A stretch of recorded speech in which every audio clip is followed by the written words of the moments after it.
Hello friends, salut les amis, bienvenue.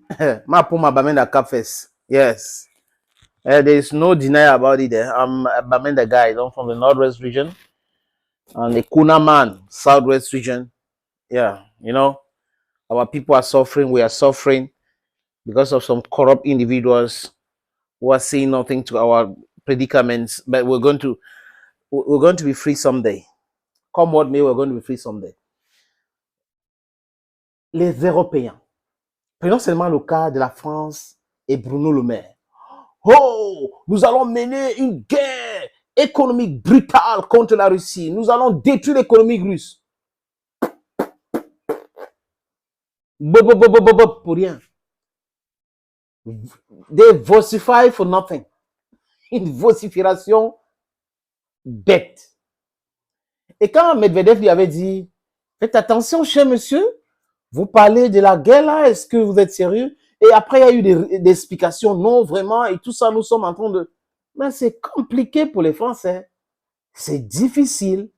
Depuis que le gamin qui est présent en France là, a décidé de jouer les audios, des conversations qu'il a eues avec Vladimir Poutine à la télévision, la France a été vraiment mise de côté par les Russes et beaucoup de pays dans le monde, qui ont même peur de parler avec Emmanuel Macron parce qu'ils savent qu'il va enregistrer et mettre à la télé.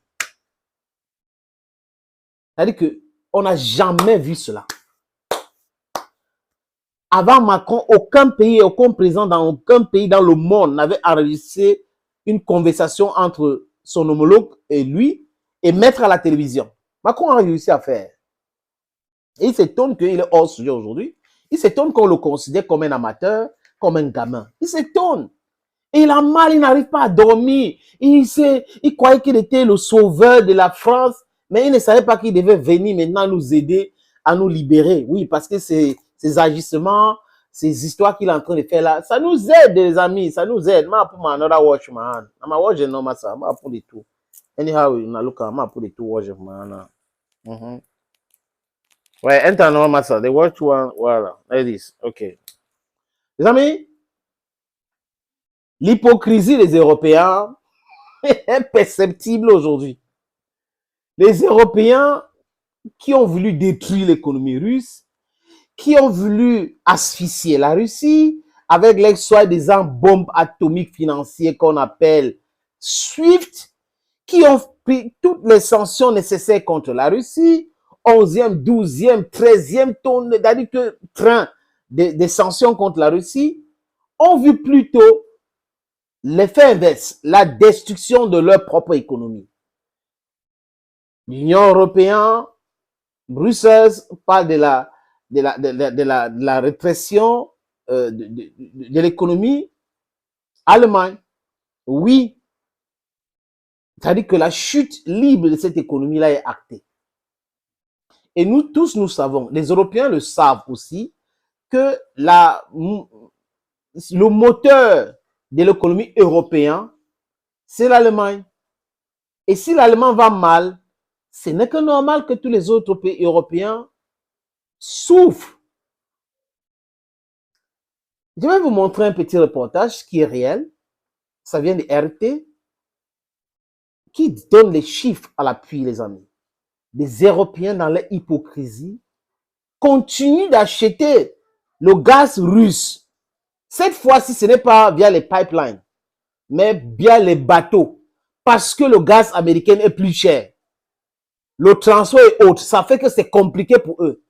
Les gens n'arrivent pas à vivre en Europe. Même avec 2000, 3000 euros de salaire, ça devient compliqué. Conséquence, c'est quoi, les amis? Les gars ont réfléchi que bon, qu'est-ce qu'on va faire? Mais on a le gaz qui est à côté là et tout. Et la Russie continue de vendre. Et voilà les gens qui prétendaient vouloir détruire l'économie russe, asphyxier la Russie, qui sont en train d'acheter encore le gaz russe. Ça, quelle cohérence, les amis. Je vous suggère de regarder cela. Malgré tous ces efforts, l'Europe ne peut pas se passer de gaz russe. 1 an et demi après le déclenchement de l'opération militaire russe en Ukraine, les livraisons de gaz classique par gazoduc ont certes diminué, mais celles de GNL, de gaz naturel liquéfié, moins écologique est plus cher. Transportés par bateau sont en augmentation par rapport à l'avant-guerre. Alors entre janvier et juillet de cette année, les volumes ont augmenté de 40% par rapport à la même période en 2022. Il s'agit d'une augmentation bien plus forte que l'augmentation moyenne mondiale des importations russes de GNL qui s'élève à 6%.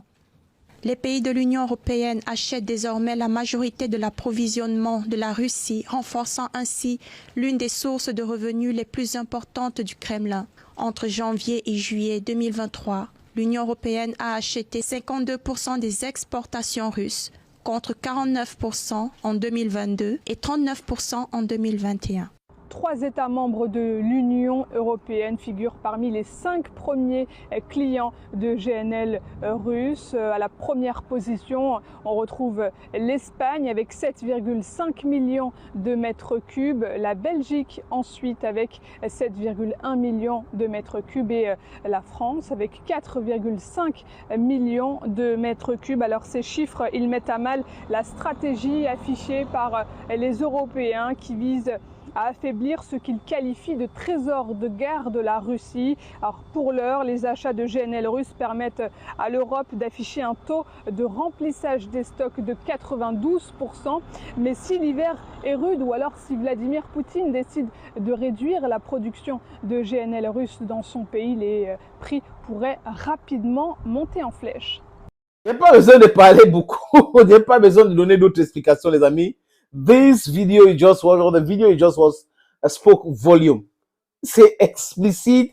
Ça veut dire que s'il y a des gens qui en doutaient encore, qui se posaient des questions sur la sincérité, l'honnêteté des Européens dans leur amitié, la vidéo là les a donné la bonne réponse. Une très bonne réponse. Que l'Ukraine est là, l'Ukraine est dans son propre film. Et les gens sont là en train de prétendre soutenir l'Ukraine, alors que les mêmes gens qui combattent la Russie en envoyant les armes en Ukraine sont en train de se ravitailler en Russie pour que leur économie ne tombe pas, l'économie qui est vraiment déjà en danger, qui est déjà en train de s'écrouler. Ils ne veulent pas que ça entre dans l'état de coma végétatif. Donc on achète le gaz russe, on donne l'argent aux Russes, et ils achètent ça en roubles, les amis. Quand Poutine avait dit désormais vous allez acheter le gaz russe en ouvrant les comptes en Russie, non, on va pas faire ça. C'était pas comme ça dans le deal. Mais aujourd'hui, ils sont en train de faire ce que la Russie a demandé. La Hongrie, d'autres pays européens qui continuent d'acheter le gaz russe, ont ouvert les comptes en Russie pour acheter le gaz. Donc, ils paient en monnaie locale. C'est comme ça, ce n'est plus en euros, parce qu'en payant en euros, ils entrent dans les escroqueries pour geler et tout ça là. Ben, ça ne fonctionne plus. C'est bon aujourd'hui. Vous êtes en train de vous ridiculiser. Et vous vous ridiculisez partout dans le monde. En Amérique du Sud, en Amérique latine, si vous voulez bien. En Asie centrale, Asie du Sud, en Afrique. C'est compliqué pour vous. Hey! We are happy that you're confused. The state of confusion is what is making us happy today. These corrupt individuals. Thank you for watching this video, dear friends. And bye-bye for now.